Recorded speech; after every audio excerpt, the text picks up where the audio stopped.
à tous et bienvenue dans Français courant podcast. Je m'appelle Julia. Et moi, c'est Gabriel. Comment vas-tu aujourd'hui, Gabriel? Je vais super bien, Julia. Jusqu'ici, ma journée a été efficace. Et toi? Je me sens incroyable. Je suis particulièrement enthousiaste pour le sujet d'aujourd'hui. Je crois que nous allons avoir une discussion passionnante. Absolument. Aujourd'hui, nous allons parler de quelque chose qui touche tout le monde, nos routines quotidiennes. C'est ce rythme qui fait avancer nos vies, chaque jour. Exactement. Du moment où nous nous réveillons jusqu'au moment où nous allons nous coucher, nous avons tous des habitudes qui façonnent notre journée. Mais Gabriel, à quoi ressemble une journée typique pour différentes personnes? Bonne question. Les routines quotidiennes peuvent être très différentes selon le mode de vie de chacun, mais elles sont toutes composées de petites habitudes régulières. Dans cet épisode, nous allons partager nos propres routines, du matin au soir. Et pendant l'épisode, nous allons aussi parler de l'importance d'avoir une routine, pour se sentir plus équilibré et organisé. Tout à fait. Mais avant de commencer, j'aimerais aussi vous présenter notre experte en vocabulaire, Alice. Elle va nous expliquer des mots-clés après chaque section, pour vous aider à mieux comprendre la langue. Merci Gabriel. Alice, bienvenue parmi nous. Merci beaucoup. Je suis heureuse d'être ici et de vous aider à clarifier certains mots et phrases pour nos auditeurs. C'est parti. Commençons par la routine matinale. Alors, en tant qu'étudiante, mes matins sont assez structurés. Je me réveille généralement vers 7 heures.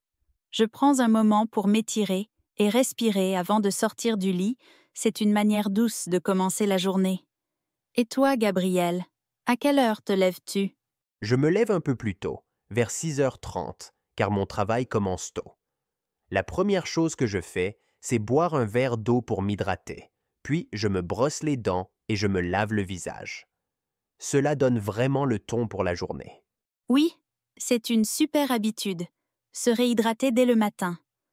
Ensuite, je prends un petit déjeuner léger, comme des flocons d'avoine ou du pain grillé.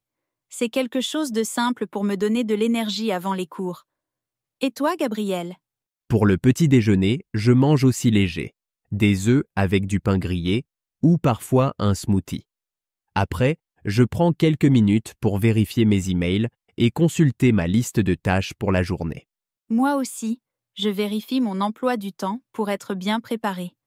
Cela me permet de commencer la journée en étant organisé. Maintenant, pour aider nos auditeurs à plonger plus profondément dans le vocabulaire que nous venons d'utiliser, passons la parole à Alice. Alice, pourrais-tu nous expliquer quelques termes clés de nos routines matinales? Absolument, Julia. Regardons ensemble quelques mots-clés de votre conversation sur la routine matinale. S'étirer. Étendre le corps ou les membres pour détendre les muscles, comme Julia le fait pour se préparer à la journée. S'hydrater. Donner de l'eau à son corps, comme Gabriel qui commence sa journée en buvant un verre d'eau. Un petit déjeuner léger est un repas du matin simple, avec des aliments faciles à manger et qui ne remplissent pas trop l'estomac. Par exemple, du pain, du yaourt, des fruits ou un smoothie. Liste de tâches, une liste des choses que vous devez faire pendant la journée. Gabriel consulte sa liste de tâches chaque matin pour rester organisé. Smoothie est une boisson onctueuse et rafraîchissante préparée en mixant des fruits ou des légumes avec un liquide comme du lait, du yaourt ou du jus. Emploi du temps est un planning qui organise les activités de la journée ou de la semaine. Il montre les heures et les tâches prévues, comme les cours, le travail ou les rendez-vous. Ce sont des termes très utiles de votre routine matinale. Julia, c'est à toi de continuer. Merci, Alice. Je pense que comprendre ces termes dans leur contexte aide vraiment nos auditeurs à mieux les assimiler. Absolument. Maintenant que nous avons couvert la matinée, c'est le moment idéal pour passer à la routine de l'après-midi. Qu'en dis-tu, Julia? Ça me semble parfait, Gabriel. L'après-midi, pour moi, c'est le moment où je suis la plus concentrée. Je vais en cours, ou je travaille sur des projets. Si j'ai une longue session d'études, je fais des pauses régulières pour m'étirer et bouger un peu. Ça m'aide à garder l'esprit frais. Je fais pareil. Mes après-midi sont souvent très chargés avec des réunions et du travail sur des projets. Mais je prends aussi des pauses, même si elles sont courtes. Parfois, sortir faire une petite marche ou prendre une collation m'aide à me recharger. Après le déjeuner, je m'organise pour attaquer la deuxième moitié de la journée. Je mange léger, souvent une salade ou un sandwich, pour éviter la fatigue de l'après-midi. Moi aussi, je mange léger à midi, une salade avec des légumes ou un sandwich. Je préfère éviter les repas trop lourds, car cela me rendrait fatigué. Après le déjeuner, je me concentre sur les tâches plus importantes, et je les termine pendant que j'ai encore de l'énergie. D'accord. Alice, pourrais-tu nous guider à travers le vocabulaire de nos routines de l'après-midi? Avec plaisir, Gabriel. Voyons ensemble quelques termes essentiels. Concentrer, être absorbé par une activité sans se laisser distraire, comme Julia qui reste concentrée pendant ses études. Recharger, ajouter de l'énergie ou des ressources pour être à nouveau opérationnel, ce que fait Gabriel avec ses pauses. Fatigué, être en manque d'énergie physique ou mentale, parfois après un effort intense. Accomplir, terminer une tâche efficacement, comme Daniel qui aime accomplir ses projets importants l'après-midi. Collation est un petit repas que l'on prend entre les repas principaux, comme le matin ou l'après-midi. Cela peut être un fruit, un yaourt, des biscuits ou une barre de céréales. Ce sont les mots clés pour l'après-midi. Maintenant, passons à la routine du soir. À toi, Julia. Merci, Alice. C'était vraiment utile. C'est incroyable comme quelques mots-clés peuvent vraiment rendre les choses plus claires. Exactement. J'adore la praticité de ces termes. On peut les utiliser tous les jours, c'est génial. D'accord, terminons en parlant de nos routines du soir. Le soir, j'aime me détendre après une journée bien remplie. Après le dîner, je fais une petite marche ou quelques étirements pour me relaxer. Cela me permet de finir la journée sur une note paisible. Je fais pareil, je prends du temps pour me détendre, que ce soit en écoutant de la musique ou en marchant.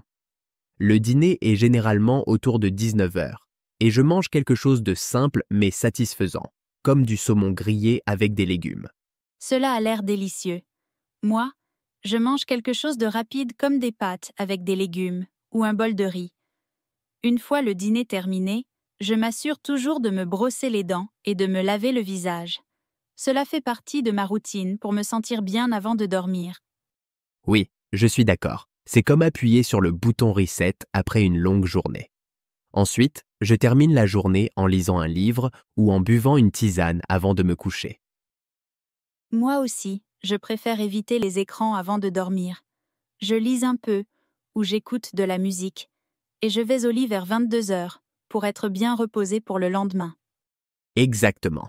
J'essaie aussi de maintenir une heure de coucher régulière, autour de 22h30. Ça m'aide à être en forme le lendemain. Très bien.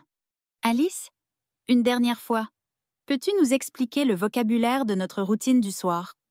Absolument, Julia. Passons en revue les phrases clés de votre routine du soir.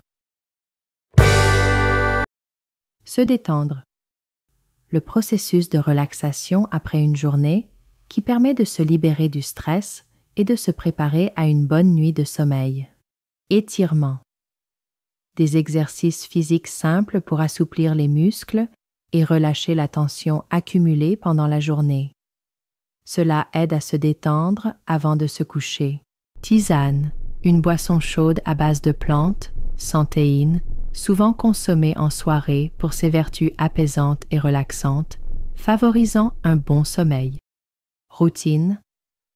Un ensemble d'habitudes ou de tâches régulières effectuées tous les jours à des moments spécifiques, comme le matin ou le soir. Se brosser les dents. L'action de se nettoyer les dents avec une brosse à dents, ce qui fait partie des bonnes pratiques d'hygiène bucco-dentaire avant de se coucher. Se laver le visage. Se nettoyer le visage avant de dormir pour éliminer la saleté, les impuretés et les résidus de maquillage, ce qui aide à la santé de la peau. Appuyez sur le bouton Reset. Une expression figurée qui signifie se réinitialiser mentalement, comme une pause après une journée longue et stressante, en adoptant des actions relaxantes. Écran. Les appareils électroniques comme les téléphones, ordinateurs ou tablettes. Il est conseillé d'éviter les écrans avant de dormir, car ils peuvent perturber la production de mélatonine, l'hormone du sommeil. Reposer. Un état de calme et de tranquillité obtenu après une bonne nuit de sommeil, permettant de se sentir énergisé et prêt pour la journée suivante. Ça y est, c'est tout pour le vocabulaire d'aujourd'hui. À toi, Julia et Gabriel. Merci beaucoup Alice de nous avoir guidés à travers ces mots et expressions clés. Cela aide vraiment à comprendre la langue et son contexte. Absolument. Cela rend les choses plus faciles à retenir quand on voit comment le vocabulaire s'intègre dans la vie de tous les jours. Et voilà, nous avons partagé nos routines du matin, de l'après-midi et du soir, et discuté de l'importance d'une bonne routine pour rester équilibré et organisé tout au long de la journée. Oui, que vous travailliez, étudiez ou simplement cherchiez à structurer votre journée, une routine bien pensée peut vraiment faire la différence. Exactement. Mais n'oubliez pas, il est aussi essentiel de prendre des moments pour vous détendre, recharger vos batteries et vous occuper de vous-même. Merci à tous d'avoir écouté cet épisode du Français courant podcast. Un grand merci à Alice pour son aide avec le vocabulaire. Prenez soin de vous et à bientôt pour un autre épisode.